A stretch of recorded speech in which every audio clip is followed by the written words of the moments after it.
Hello दोस्तों, स्वागत है आपका अपना चैनल उपेंद्र मैथ में।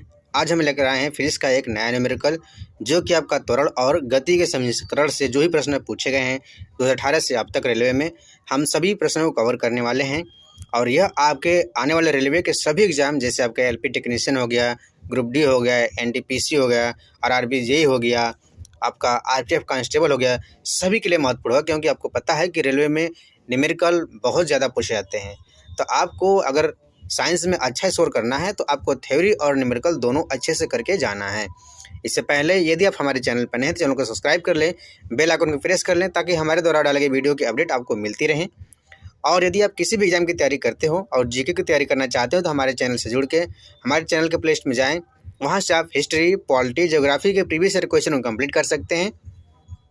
और जब भी आप सेट लगाएं तो आप साथ में पेन और पेपर लेकर बैठें ताकि आप नोट कर पाएँ कितना आपने सही किया। और हमें लास्ट में ज़रूर कमेंट करिएगा कि आपको वीडियो कैसी लगी और आपने कितना सही किया। तो चलिए स्टार्ट करते हैं आज का सेशन। आज का हमारा पहला क्वेश्चन है, यदि 5 सेकेंड में किसी कार का वेग 5 मीटर प्रति सेकेंड से बढ़कर 10 मीटर प्रति सेकेंड हो जाए तो उसका त्वरण आपको बताना है। त्वरण क्या होता है, यानी कि त्वरण बराबर आपका होता है वेग में परिवर्तन बटा के समय अंतराल।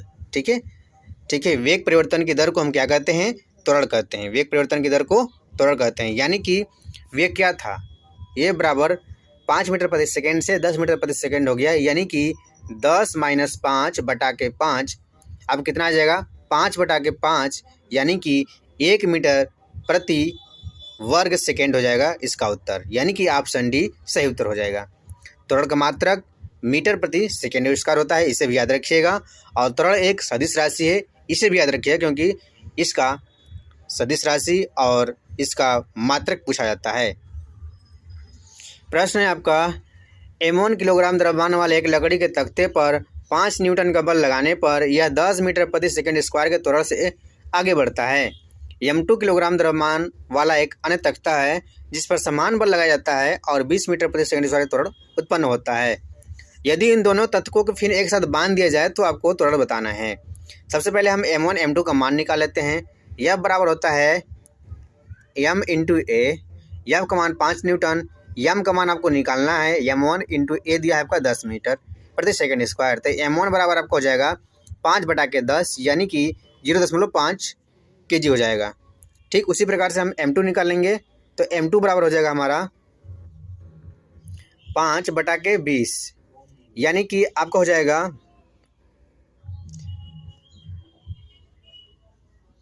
2 दूना के 4, आपका बचा 1, 2 × 5 = 10, यानी कि आपका आ गया 2.5 आ गया। लेकिन नीचे 10 है तो एक अंक पर और 10 लगाएंगे, यानी कि आपका हो जाएगा 10.25 आ जाएगा। अब M1 M2 कितना हो गया, M1 M2 आपका हो गया M1 + M2 बराबर हो गया आपका 10.75। ठीक, अब M1 M2 10.75 हो गया तो हम देख लेते हैं 10.75 ये टोटल M हो गया। F का मान आपको दिया है 5 न्यूटन। M1 M2 टोटल कितना हो गया 7.5, 10.75 और 1 आपको मान निकालना है। ठीक है, तो अब कितना हो जाएगा, अब हम इसको दशमलव हटाने के लिए क्या करेंगे, हम 100 से ऊपर नीचे गुणा कर देंगे। तो ऊपर दशमलव हो गया, नीचे आपका 100 हो गया। अभी A बराबर आपको हो जाएगा 500 बटा के आपका हो जाएगा 7.5। ठीक, आप काटेंगे 25 × 3 = 75 और 25 दूना के 50, 20 हो गया।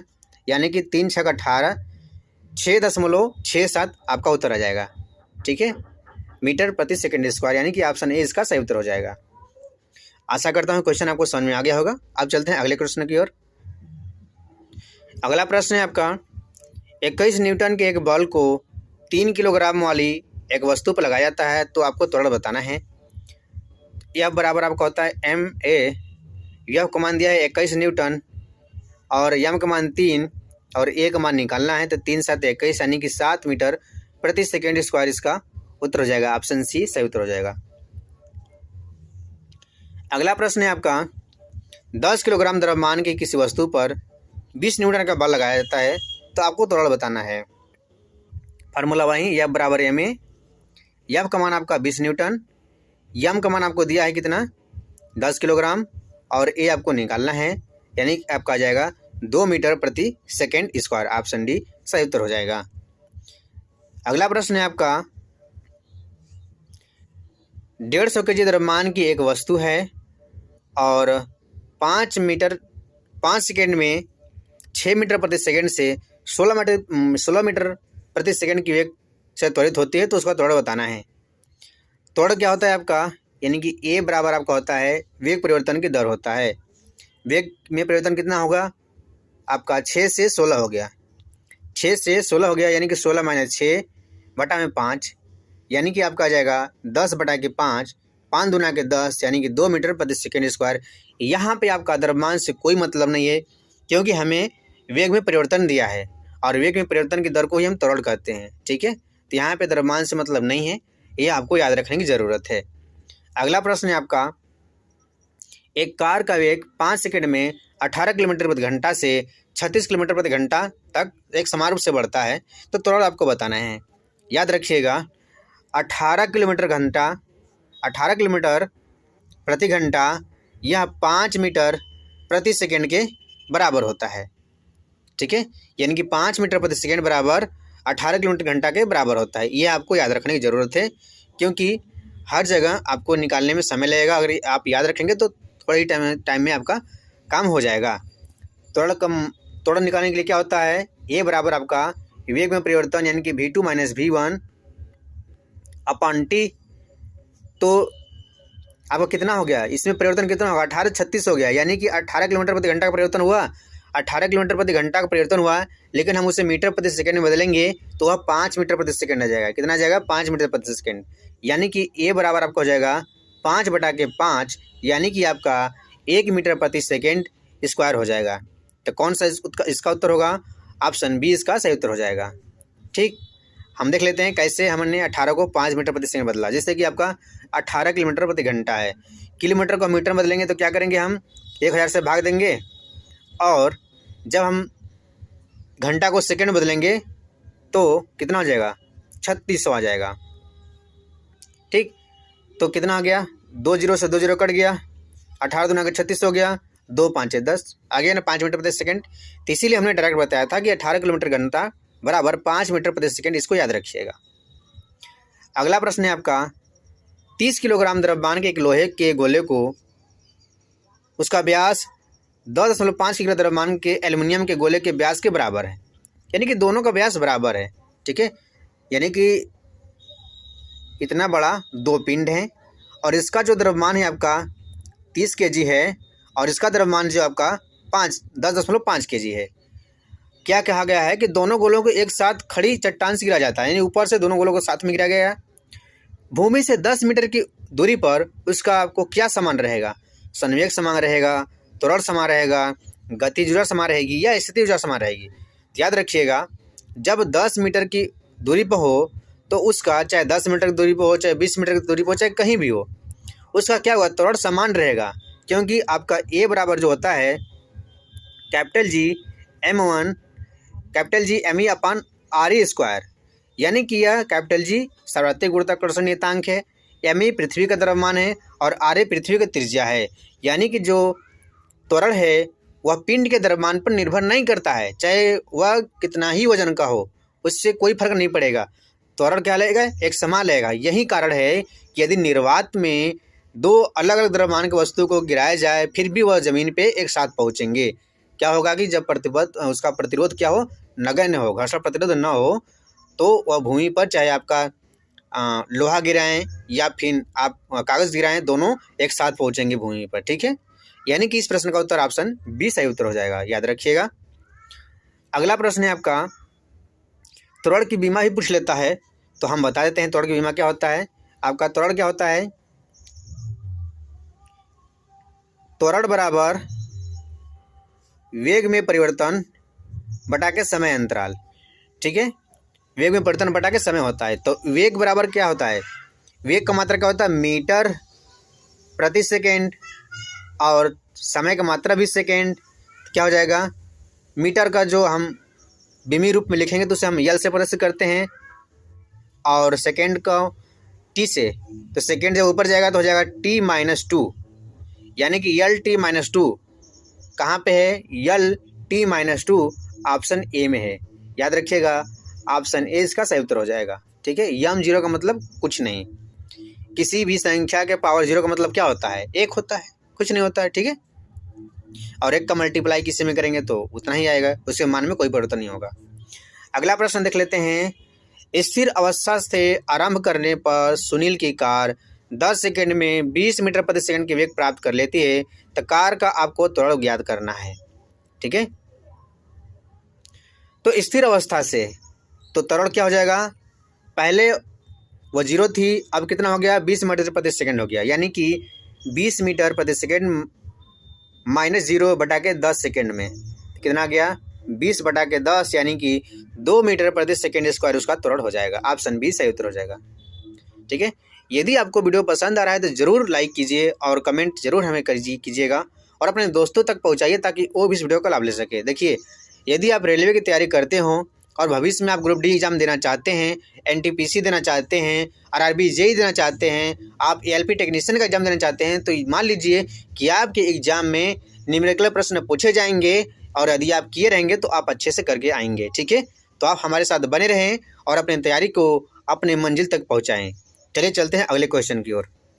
अगला क्वेश्चन है, एक अचल स्थिति में शुरू करके सोनी साइकिल द्वारा 30 सेकंड में 60 मीटर प्रति सेकंड की गति पकड़ लेती है, तो उसका त्वरण बताना है। हमने एक ही टाइप के बहुत सारे प्रश्न लिए हैं ताकि आपका कोई डाउट ना रहे।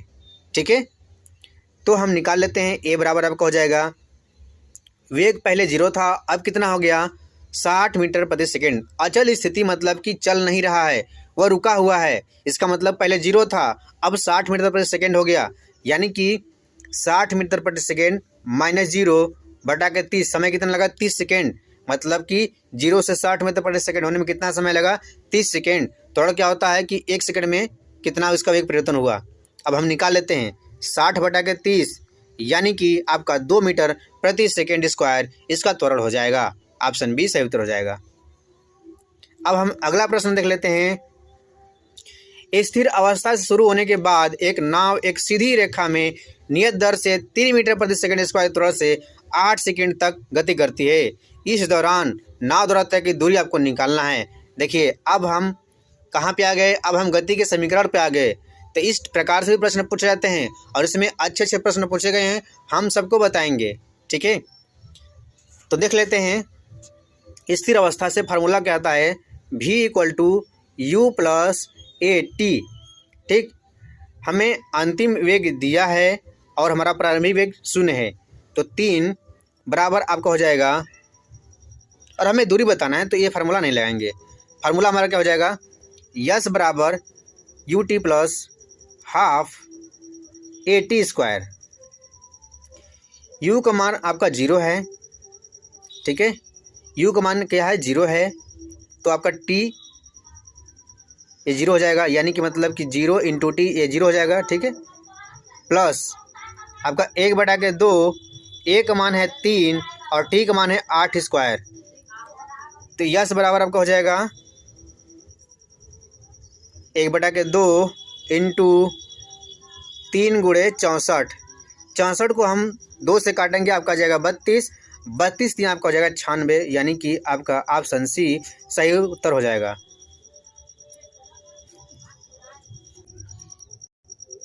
अगला प्रश्न देख लेते हैं। अगला प्रश्न है आपका, यदि एक ट्रॉली विरामावस्था से 2 मीटर प्रति सेकंड स्क्वायर के त्वरण से गतिमान होती है तो 4 सेकंड बाद उसका वेग बताना है आपको। तो हम देख लेते हैं। v बराबर u + at से निकाल लेंगे। तो आपको v का मान निकालना है। u का मान दिया है 0, विरामावस्था मतलब 0 से, तो 0 हो जाएगा। और आपका a का मान दिया है 2 मीटर प्रति सेकेंड, t का मान है 4, यानी कि 4 दूना के 8 हो जाएगा।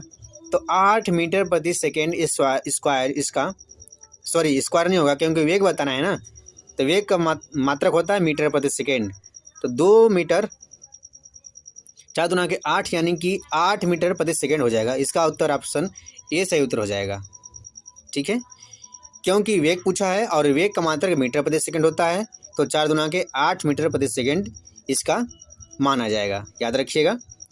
अगला प्रश्न है आपका, एक वस्तु स्थिर स्थिति से आरंभ होकर 4 मीटर प्रति सेकंड 4 मीटर प्रति वर्ग सेकंड के निरंतर त्वरण से स्थानांतरित होती है और 8 सेकंड के बाद इसकी गति कितनी होगी।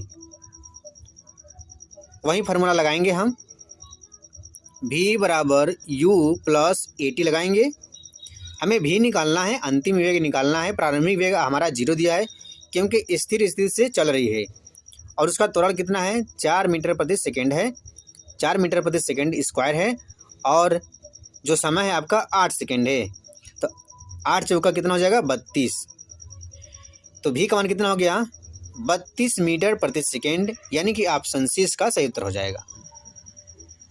प्रश्न है, एक कार 5 सेकंड में 1 मीटर प्रति सेकंड स्क्वायर के एक समान त्वरण से चलकर 5 मीटर प्रति सेकंड से 10 मीटर प्रति सेकंड की गति से चल रही है। तो हमें कार द्वारा तय की दूरी बताना है। फार्मूला होता है यस बराबर ut plus half AT square. तो u का मान हमारा कितना है, 5 मीटर प्रति सेकेंड, t का मान कितना है, 5 सेकेंड, और a का मान कितना है, 1, और t का मान हमारा 5 सेकेंड है। तो 5 के स्क्वायर कर देंगे, 5 × 5 = 25 प्लस 25 बटा के 2 हो जाएगा। 25 का आधा कितना होता है आपका, 12.5। ठीक, तो 25 प्लस 12 आपको हो जाएगा कितना, 37.5, यानी कि ऑप्शन 20 का सही उत्तर हो जाएगा, याद रखिएगा। 25 प्लस 12.5 मीटर। अगला प्रश्न देख लेते हैं।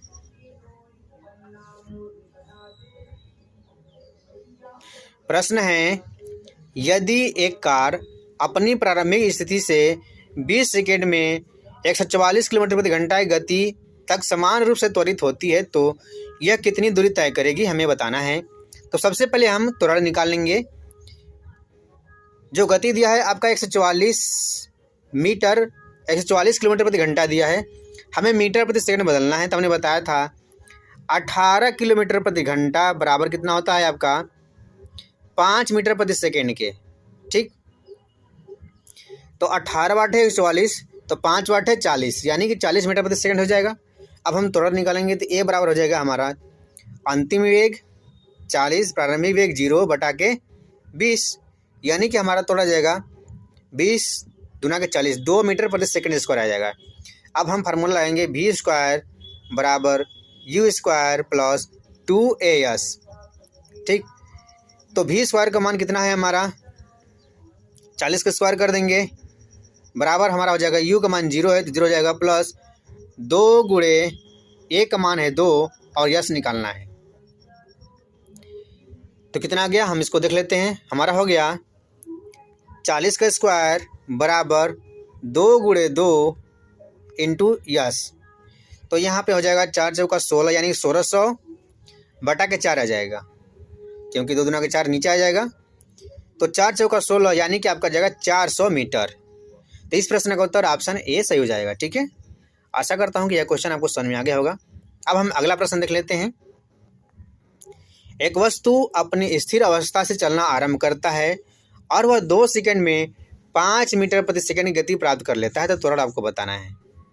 ठीक, सेम वही फार्मूला लगाएंगे। त्वरण का फार्मूला क्या होता है, वेग में परिवर्तन, पहले 0 था, अब कितना हो गया, 5 मीटर प्रति सेकंड हो गया। तो 5 - 0 बटा के कितने समय में, 2 सेकंड में, कितना आ जाएगा आपका, 2.5 मीटर प्रति सेकंड स्क्वायर इसका उत्तर हो जाएगा, यानी कि ऑप्शन सी सही उत्तर हो जाएगा। ठीक है, हमारा अगला प्रश्न है, निम्नलिखित में से कौन सा समीकरण स्थिति वेग के संबंध को दर्शाता है। तो हम देख लेते हैं। देखिए, यह हमारा गति का पहला समीकरण है और यह हमारा गति का दूसरा समीकरण है और बी वाला हमारा तीसरा समीकरण है। तो हम देख लेते हैं।